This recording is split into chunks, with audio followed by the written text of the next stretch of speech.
High everyone, good morning and welcome back to my channel. আর আমি পল্লবী। আজকে সকাল সকাল বেরিয়ে পড়েছি আমি আর মা মায়াপুর যাবো বলে, কারণ কালকে আমাদের গ্রামে মনসা পুজো রয়েছে। প্রতি বছর মনসা পুজোর আগের দিন আমাদের গ্রাম থেকে সবাই যায় আর আমরাও যাই গঙ্গা স্নান করতে, আর পরের দিনকে অঞ্জলি দেওয়া হয়। আর এটা আমি ছোটবেলা থেকেই দেখে আসছি, আমাদের গ্রামে মনসা পুজোর আগের দিন সবাই গঙ্গা স্নান করে তারপরের দিনকে পুজো দেয়। এই যে মা আর আমি টোটোতে যেতে যেতে হাসাহাসি করছিলাম, কারণ মাকে বলেছিলাম আমার সানগ্লাসটা পরতে কেমন লাগে দেখার জন্য, আর সেটা দেখেই আমরা হাসছিলাম।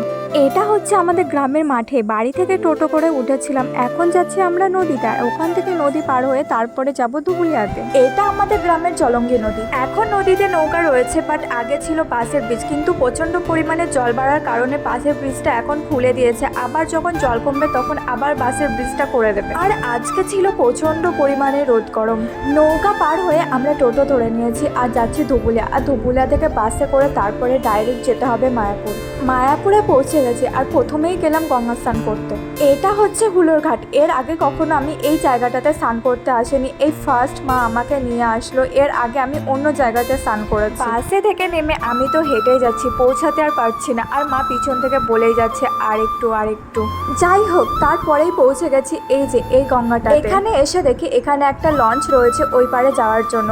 আর আমি আগে যেখানে স্নান করতাম ওখানে কোনো বাথরুম ছিল না, আমার ওখানে স্নান করতে খুবই প্রবলেম হতো। তার জন্য মা বললো এইখানে আসতে, এখানে একটা জায়গা রয়েছে ড্রেস চেঞ্জ করার জন্য, আর এখানে এই ড্রেস চেঞ্জ করার জন্য 5 টাকা করে নেয়। মায়ের তো স্নান হয়ে গেছে আর আমি দাঁড়িয়েই রয়েছি, কারণ স্নান করলে আরও গরম লাগবে। তারপরে চলে এসেছি আমরা মঠের সামনে, আর এখন আমরা যাব ভিতরে। আর আমরা প্রতিবারই আগে গিয়ে খাওয়া দাওয়া করি, কিন্তু এবার আমরা আগে খাবো না, আগে আমরা যাব মন্দিরে, তারপরে আমরা খাওয়া দাওয়া করব। আমরা যাব এই মন্দিরে যেখানে রাধা কৃষ্ণ তার সখীদের সঙ্গে রয়েছে আর নৃসিংহদেবও রয়েছে। মন্দিরে ঢুকতে ঢুকতে আমাদের প্রায় 12:30 বেজে গেছিল, আর মন্দির বন্ধ হয় 1টা পর্যন্ত। তোমরা সবাই হয়তো জানো মন্দিরের ভিতরে ঢুকতে কোনো ফোন অ্যালাউ করে না, তাই আমি ফোনটা জমা দিয়ে তারপরে মন্দিরের ভিতরে ঢুকেছিলাম। মন্দিরের ভিতরে ঢুকে দেখি নৃসিংহদেবের পুজো হচ্ছিল, আরতি হচ্ছিল, আর অনেক লোকজন ছিল, আর তার সঙ্গে নাচও হচ্ছিল। ভিতরে গিয়ে সেই নাচের দৃশ্যটা আর ফিলিংসটা হয়তো তোমাদেরকে আমি বলে বোঝাতে পারবো না, সেই ফিলিংসটা একটা অন্য রকমই আলাদাই ছিল। ভিতর থেকে বার হয়ে তারপরে আমরা যাব বাইরের দিকে, আর বাইরে যেতে যেতে আমার চোখে পড়লো এই মায়াপুর থিয়েটার। এই থিয়েটারটা দেখে আমি আমার বরকে প্রচণ্ড পরিমাণে মিস করছিলাম, কারণ আমি যখন ওর সঙ্গে এসেছিলাম আমরা এই থিয়েটারের ভিতরে গিয়েছিলাম। প্রতিবারই আমরা মঠের ভিতরে গিয়ে খাওয়া দাওয়া করি, কিন্তু এইবার যা গরম ছিল আর আমরা বাড়ি থেকে খাওয়া দাওয়া করে গিয়েছিলাম, তাই এইবার আর মঠের ভিতরে গিয়ে খাওয়া দাওয়াটা করলাম না। তাই মঠের ভিতর থেকে আমরা বার হয়ে যাব। আর হ্যাঁ, মঠের ভিতরে আমি ময়ূরের পাখনা দেখেছিলাম, যেগুলোর দাম বলছিল 20 টাকা করে। আমি বাইরে এসে সেম ময়ূরের পাখনা নিয়েছি, এইগুলো 10 টাকা করে নিয়েছে, আর আমি নিয়েছি 5টা। বাইরে এসে সামনে ময়ূরের পাখনা দিয়ে মন্দিরটা দেখো কতটা সুন্দর লাগছে দেখতে।